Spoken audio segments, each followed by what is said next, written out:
I must be going crazy. I can see a town that doesn't exist. My name is Samuel Baker. I'm a Yellowstone National Park ranger and I need some advice. I've spent my entire career fighting wildfires for the National Park Service, and after 2 decades in the field, I thought I'd seen everything. Then, about 4 hours ago, an entire town just appeared in the middle of Yellowstone National Park, and the other ranger and I are the only ones who've been in it. We're not alone, however, as you might expect from something appearing out of nowhere inside one of America's most famous parks. The town is home to many people, some of whom have been there for years. They all seem perfectly normal, but they aren't aware that they live inside a national park. My partner, Thomas, was the first to notice the town. He'd driven into the valley a few hours before dawn one morning and saw a brand new sign on the road.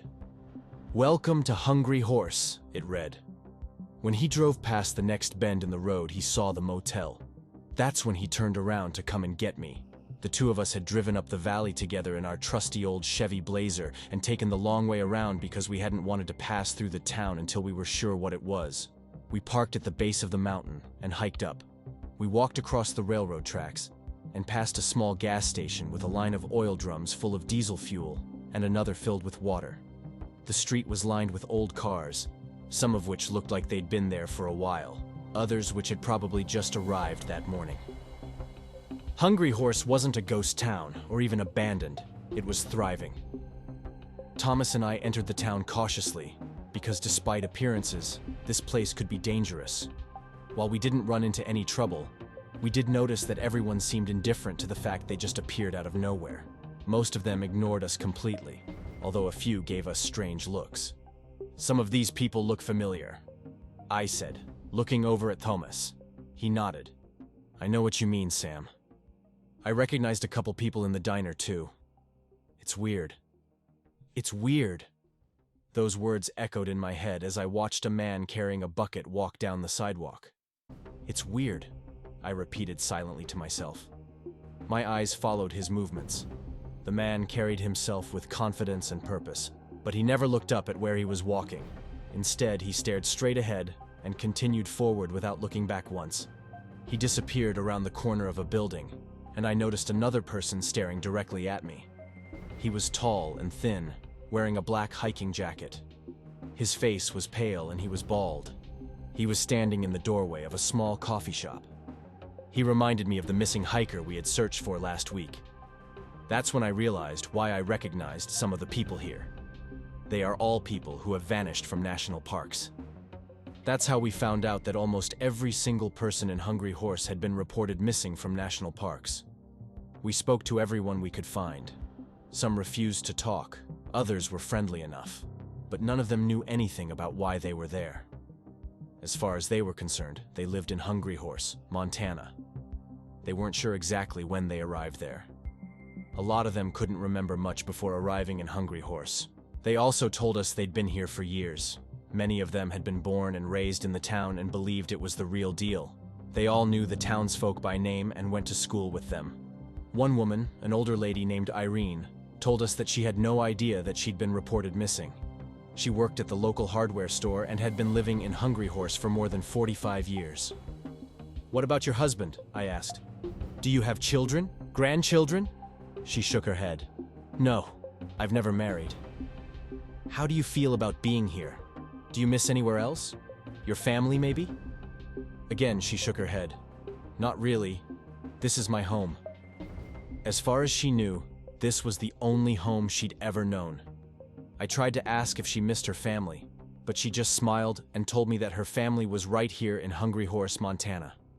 We thanked her and left the hardware store. Hopping back into our park ranger truck, we drove deeper into the town. "I really don't like this, Sammy," Thomas said. "I've had a feeling of being watched over since we entered town." I looked over at him. He was staring at a man standing by a large semi-trailer outside the diner. The man was holding a jug of milk.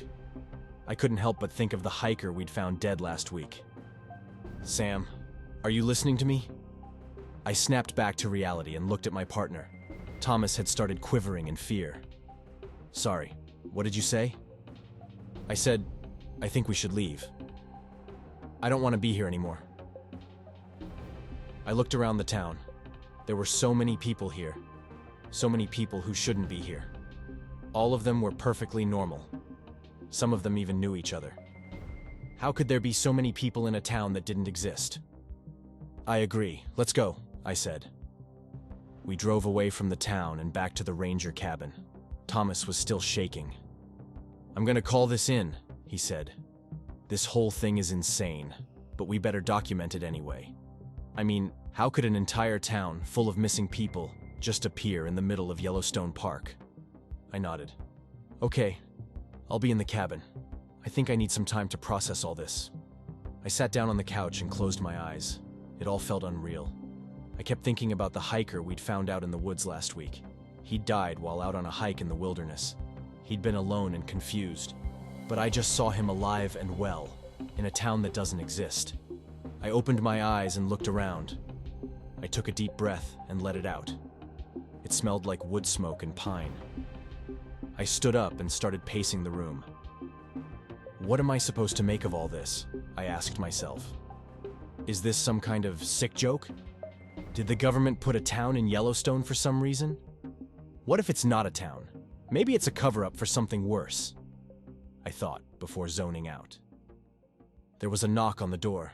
It startled me out of my daydream. Come in, I yelled.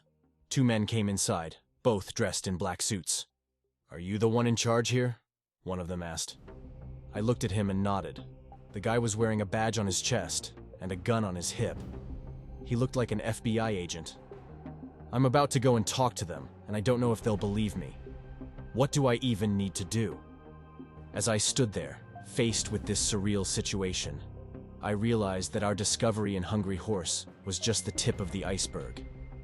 What is the origin of this mysterious town?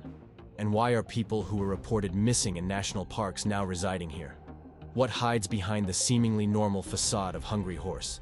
And, most importantly, how is this place connected to the disappearance of the hiker we found dead last week?